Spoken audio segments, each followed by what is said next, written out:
بسم اللہ الرحمن الرحیم ان بطش ربک لشدید، یقیناً تیرے رب کی پکڑ بڑی سخت ہے۔ یہ آیت ہمیں اللہ تعالیٰ کی قدرت، انصاف، عدل کا گہرا پیغام دیتی ہے۔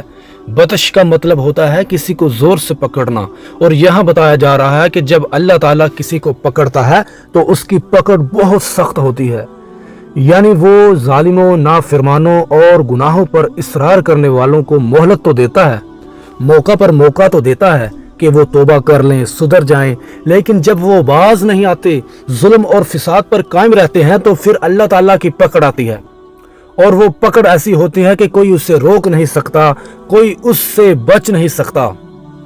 میرے پیارے بھائیو دوستو، یہ آیت ہمیں ڈر اور نصیحت دونوں دیتی ہے کہ ہمیں یاد دلاتی ہے کہ اللہ کی رحمت بہت وسیع ہے، لیکن اگر ہم اس کی نافرمانی کرتے رہیں، گناہوں میں لگے رہیں، تو اللہ تعالیٰ کا عذاب یاد رکھے بے حد سخت ہے۔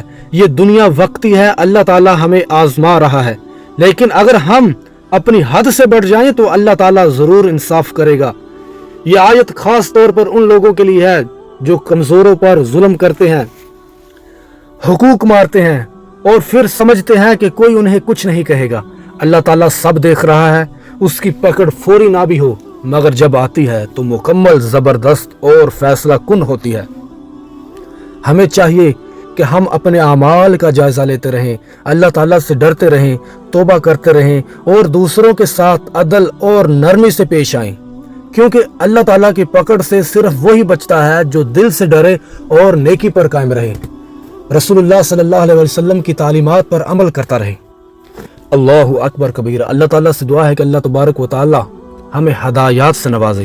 آمین ثم آمین یا رب العالمین۔